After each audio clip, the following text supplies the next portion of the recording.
My dear friends, my dear masters and gods, இன்னைக்கு 360வது நாள், 360th day. My dear friends, இத்தனை நாள் நாம் எல்லோரும் இணைந்து தியானம் மற்றும் சத்சங்கம் செய்கிறோம் என்றால் அது உங்களுடைய சப்போர்ட்டின் மூலம் மட்டுமே நடந்தது. அதற்கு உங்கள் எல்லோருக்கும் நன்றியை தெரிவித்துக் கொள்கிறேன். எத்தனையோ நாளிலிருந்து தியானம் செய்தால் நம்முடைய தீய பழக்கங்கள் எல்லாமே கிளியராக்கி நல்ல பழக்கங்கள் மட்டுமே இருக்கும். ஒரு நல்ல மனிதனாக மாற்றம் என்பது கொண்டு வரலாம் என்ற விஷயம் சொல்றோம். நாம் எல்லோருக்கும் தெரியுது. இது எப்படி நடக்கும் என்றால், நம்முடைய பேட் ஹேபிட்ஸ், தீய பழக்கங்களாகட்டும் கெட்ட பழக்கங்களாகட்டும் எல்லாமே எதற்காக இருக்கும் என்றால், அது முக்கியமான ரூட் என்ன அப்படின்னா கிளேஷங்கள். அந்த கிளேஷங்கள் அதுதான் விஷம். அந்த கிளேஷங்கள் கிளியர் ஆகல அப்படின்னா அந்த தீய பழக்கங்கள் எல்லாமே கிளியர் ஆகாது. இந்த கிளேஷங்கள் எது அப்படின்னா 3 வகையான கிளேஷங்கள் நாம நேற்று பார்த்திருக்கிறோம். அறியாமை, அட்டாச்மெண்ட், ஃபியர், அகங்காரம், இந்த மாதிரி நிறைய கிளேஷங்கள் எல்லாமே இருக்கும். இந்த கிளேஷங்கள் எல்லாமே கிளியர் ஆகணும் என்றால் நமக்கு புத்தர் 3 வகையான வழிகள் என்பது கொடுத்திருக்கிறாங்க. அது என்ன அப்படின்னா, நம்முடைய எமோஷன்ஸ் அதுதான் நமக்கு மீட்டர்.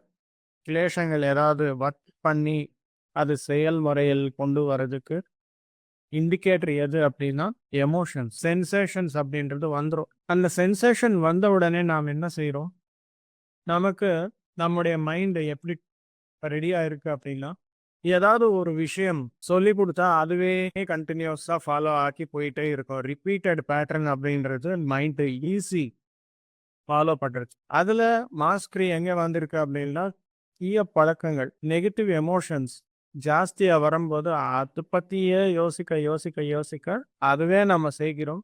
கடைசியாக அதுவே நாம ஆகிறோம். இந்த எமோஷன்ஸ் எப்போ இந்த சென்சேஷன்ஸ் என்பது உருவாக்கப்படுமோ எமோஷன்ஸின் மூலம் அதை ரிஃப்ரைன் பண்ணணும்.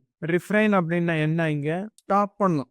ஸ்டாப் அப்படின்னா எமோஷன்ஸ் உள்ள வச்சு அது மூட்டு அப்படியே இருக்கிறது கிடையாது. ஸ்டாப் பண்ணும் அப்படின்னா நம்ம ஓடிட்டே இருக்கிறோம். ஒரு ரெஸ்ட் இல்லாம ஓடும்போது என்ன ஆகும், ஒரு நேரத்துல we will become halt பண்றோம், ஸ்டாப் பண்றோம்.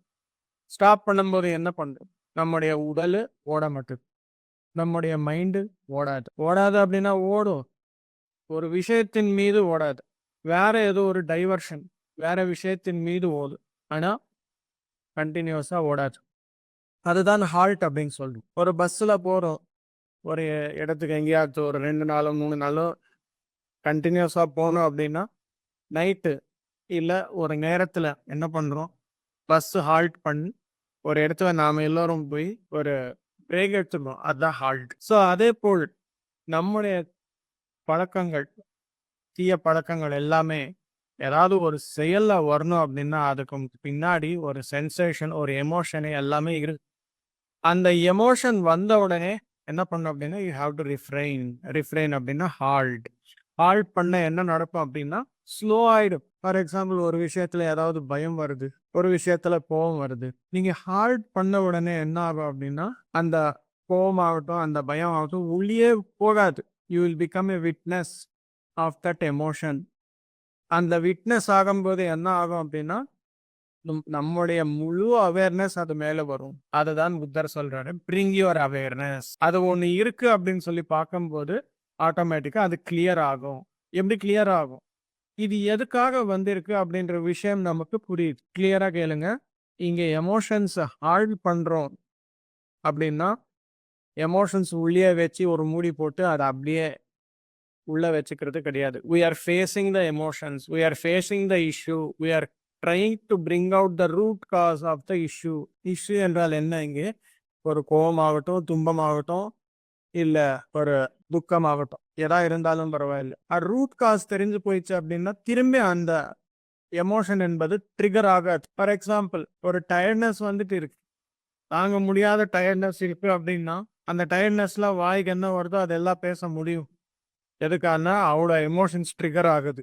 வீக்னஸ், எமோஷன்ஸ் எல்லாமே ட்ரிகர் ஆகுது. அந்த வீக்னஸ், அந்த டயர்ட்னஸ் வரும்போது நாம கொஞ்ச நேரம் ஹால்ட் பண்ணி எல்லாமே ஸ்டாப் பண்ணி ஒரு விட்னஸ் கான்ஷியஸ்னஸ்க்கு போகும்போது நமக்கு என்ன புரிய வருது, அங்கே நமக்கு பசி ஆகுதா, வயிறு காலியாகி பசியா இருக்கிறோமா அப்படின்ற விஷயம் பார்த்த உடனே ஓகே எனக்கு பசி ஆகுது, ஏதாவது சாப்பிட்டா சரியாயிடும் அப்படின்னு சொல்லி சாப்பிட்டா சரியாயிடும், அவ்வளோதான். அந்த டயர்ட்னஸ் போயிடும், யூ வில் பி பேக்.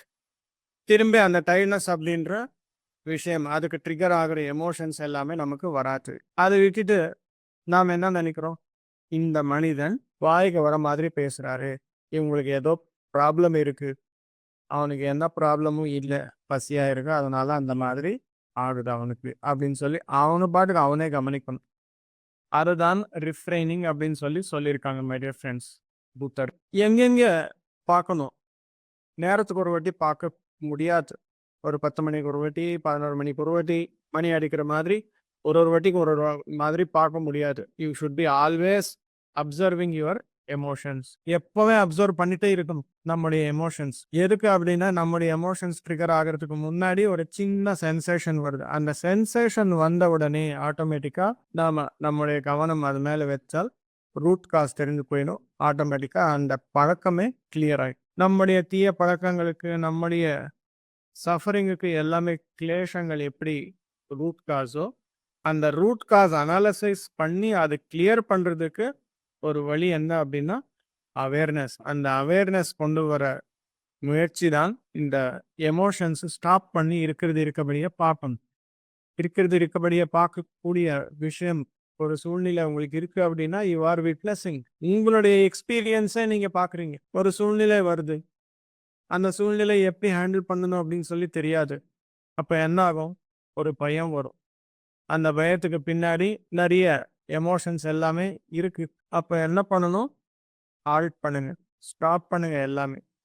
அந்த சூழ்நிலை எல்லாமே, உங்களுடைய எக்ஸ்பீரியன்சஸ் எல்லாமே நீங்க ஒரு தேர்ட் பர்சன் மாதிரி பார்க்கும்போது ஒரு வழி அப்படின்றது உங்களுக்கு கிடைக்கும். அதை தான் புத்தர் சொல்றார் மை டியர் ஃப்ரெண்ட்ஸ்.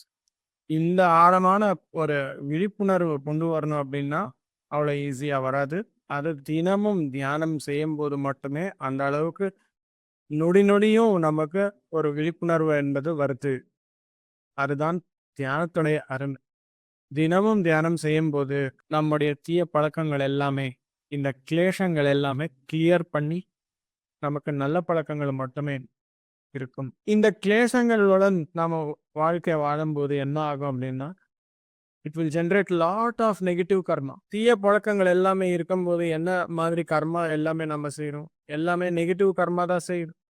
எல்லாருக்குமே தீமை செய்யறோம், எல்லாருக்குமே சஃபரிங் கொடுக்குறோம். அப்போ நெகட்டிவ் கர்மா தான் தானே நமக்கு வருது. ஸோ இத ரூட் என்ன அப்படின்னா கிளேஷங்கள். அந்த கிளேஷங்கள் எல்லாமே கிளியர் பண்ணும்போது ஆட்டோமேட்டிக்கா நமக்கு எல்லாருக்குமே ஒரு நல்ல வாழ்க்கை, நல்ல நண்பர்கள், வாழ்க்கையில் நல்ல வாய்ப்புகள் எல்லாமே வந்து வாழ்க்கையே ஒரு மிராக்குலஸா மாறும் மை டியர் ஃப்ரெண்ட்ஸ். அதுக்கு மூலம் எது அப்படின்னா தியானம். தியானத்தின் மூலம் ஞானம், ஞானத்தின் மூலம் அனைத்தும் பெற முடியும் my dear friends. Thank you masters. எல்லாருக்கும் வணக்கம், நன்றி.